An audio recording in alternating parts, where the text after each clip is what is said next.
तो वो ये जान करके भोग लेना चाहिए कि मेरा ही कोई पूर्व प्रारब्ध है, और अगर नहीं है तो आप मौन रहिए, अपने आप प्रकाशित हो जाओगे।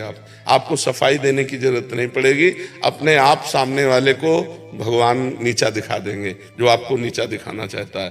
पर कभी कभी ऐसा होता है कि जैसे कई हमने पाप किए, जैसे बहुत जन्मों में बहुत से पाप हो जाते हैं, ना उस कानूनी दंड मिला और ना भागवतिक दंड मिला, तो वो पाप वैसे सुरक्षित बढ़ता रहता है और हमको ऐसी जगह फंसाता है जहां हम निरपराध होते हैं, पर वो होता हमारे पाप का दंड है।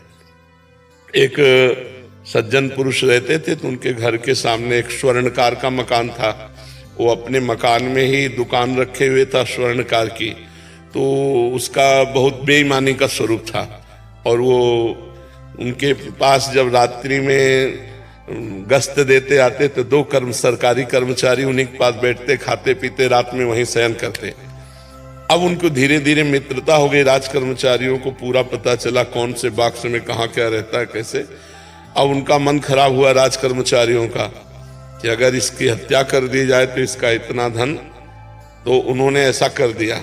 और वो बाक्स लेकर निकल रहे थे कि वो अच्छा आदमी जो सामने रहता था मकान में, उसने देखा तो उनका इसका मतलब है तुम कुछ गड़बड़ करके आ रहे हो।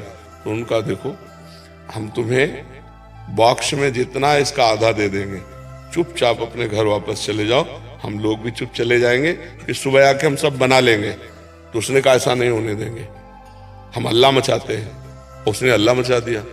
और राजकीय कर्मचारी, उनको गणित सब पक्की होती है, और जो ही हल्ला मचाए सो ही उन्होंने पकड़ लिया उसको और बॉस को उसके नजदीक रख दिया और कहा हमें पता है तू मार के आ रहा है और बचने के लिए नाटक कर रहा है। अब पूरी समाज में ने ये बात फैला दी कि इसने स्वर्णकार को मारा और ये बाक्स ले जा रहा था, हमने पकड़ा इसलिए इसने हल्ला मचा दिया।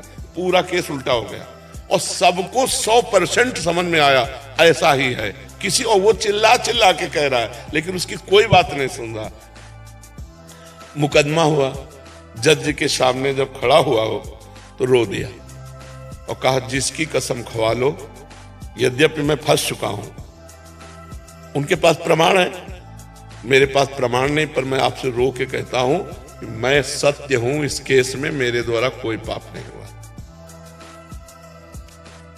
जज ने कहा कि ठीक है, इसका हम प्रमाण निकलवा लेंगे। एक जिंदा आदमी मुर्दे का सो बनाया ऐसे उसमें और कहा लावारिस लाश थी, अब इसका अंतिम संस्कार करने जाना है। राज कर्मचारियों को भी आदेश किया, 2-4 लोगों को और कहा आप पीछे रहिए, एक तरफ उसको भी पकड़ाया जो मुजरिम था। वो गए, जब एकांत देखा तो कहा कहते थे आधा बॉक्स स्वर्ण ले ले तो बच जाता ना, फंसा दिया ना, अब पूरी जिंदगी जेल भोगेगा। और वहां डायरेक्ट लगाए हुए थे जिससे उनको सुनाई दे।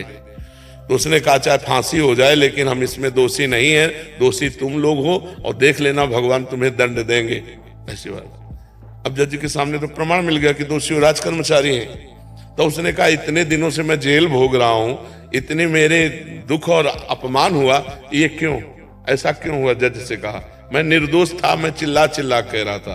तो जज ने कहा सही बताओ, हम किसी और जन्म की बात नहीं पूछते, इस जन्म में कोई ऐसा पाप किया है जो गुप्त हो और बड़ा हो? तो उसने कहा हाँ, हमारी एक प्रेमिका थी, हमारा मन मुटाव हुआ, वो हमारे ऊपर प्रहार किया, हमने ऐसे प्रहार किया तो हम चाहते नहीं थे लेकिन वो मृत, तो फिर हम अपने घर में ही गाड़ दिया। तो बोले देखो वो पाप का दंड इस रूप में तुम्हारे आया। जो गुप्त पाप हमसे हो जाते हैं, जिनका ना सरकारी दंड मिलता है ना भागवतिक दंड मिलता है, जैसे भीष्म पितामह जी 6 महीना बाणों की सैया पर है, वो कह रहे प्रभु इस जन्म में तो बाल ब्रह्मचारी आपकी भक्ति करने वाला कोई दोष नहीं, फिर 6 महीना बाणों की सैया पर, और मैं कई जन्मों तक देख रहा हूं। भगवान ने कहा 100 जन्म के बाद का ये पाप है। तो हम लोगों के बहुत जन्मों के पापों का क्रम चल रहा है। जैसे 13 वर्ष से बाबा जी है, भगवान के मार्ग में चल, दोनों किडनी फेल है। अब क्या है, ये पूर्व जन्म का कोई पाप है जो हमको दंड दे रहा है।